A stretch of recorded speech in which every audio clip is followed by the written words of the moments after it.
अपनी जगह बदल लेने वाला माउंट कैलाश, जिसे आज तक कोई सर नहीं कर सका, आखिर इतना पुरस्कार क्यों है?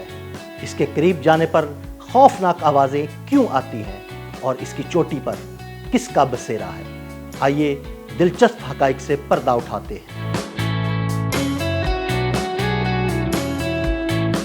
माउंट कैलाश तिब्बत के पहाड़ी सिलसिले में वाक़ई वो पहाड़ जिसके मुतालिक अजीबो गरीब किस्से मशहूर हैं। सफेद बर्फ की चादर ओढ़े उस खुशनुमा पहाड़ को किसी इंसानी कदम ने आज तक नहीं छुआ, यानी आज तक कोई इंसान उस पुरस्कार पहाड़ को सर नहीं कर सका। हालांकि उस पहाड़ की ऊंचाई सिर्फ तकरीबन 20,000 फुट या 6,000 मीटर के करीब है, जो दुनिया के सबसे बुलंद पहाड़ माउंट एवरेस्ट से तकरीबन आधी है। कहा जाता है कि उस पहाड़ के इर्द गिर्द 1 किलोमीटर के फासले के अंदर वक्त इंतहाई तेजी से गुजरता है। 24 घंटे के अंदर आपके बाल और नाखून इतने बढ़ जाते हैं जितने 1 महीने में बढ़ते हैं।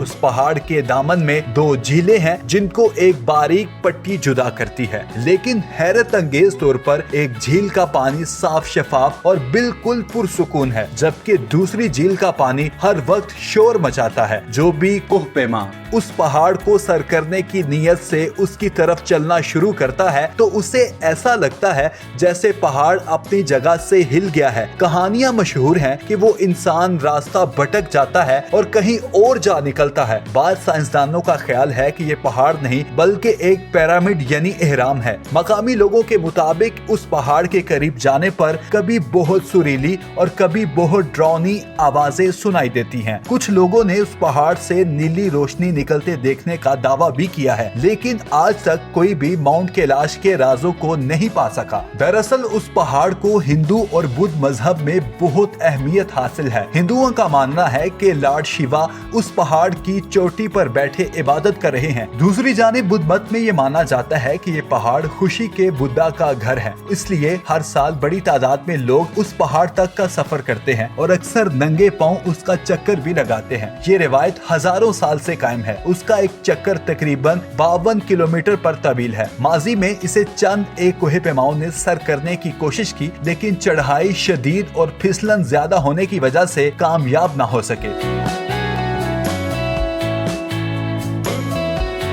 2001 में स्पेन की एक टीम को उसे सर करने की इजाजत दी गई, लेकिन हिंदू और बुद्ध मजहब के पैरोकारों की जानिब से एहतजाज के बायस ये इरादा तब्दील कर दिया गया। इसी तरह माहिर कोहपेमा रायन होल्ड मेसिस, जो कि अजाफी ऑक्सीजन के बगैर माउंट एवरेस्ट सर करने वाले पहले आदमी समझे जाते हैं, उन्हें 80 की दहाई में माउंट कैलाश को सर करने की पेशकश की गई थी, लेकिन उन्होंने माजरत कर ली थी। उनका कहना था कि ये पहाड़ फतह करना इतना मुश्किल नहीं और ना ही ये बहुत ऊंचा है, लेकिन लोगों के लिए इसकी अहमियत बहुत है। बेहतर है कि उससे कोई ज्यादा मुश्किल पहाड़ सर किया जाए। दूसरी जानिब अकीदतमंदों का दावा है कि गुनाहों से मुकम्मल तौर पर पाक इंसान ही उसे सर कर सकता है। ऐसे में उसे बर्फ से भरे उस कठिन रास्ते पर जाने की जरूरत नहीं पड़ेगी, बल्कि वो परिंदे का रूप धारेगा और उड़कर चोटी पर पहुंच जाएगा।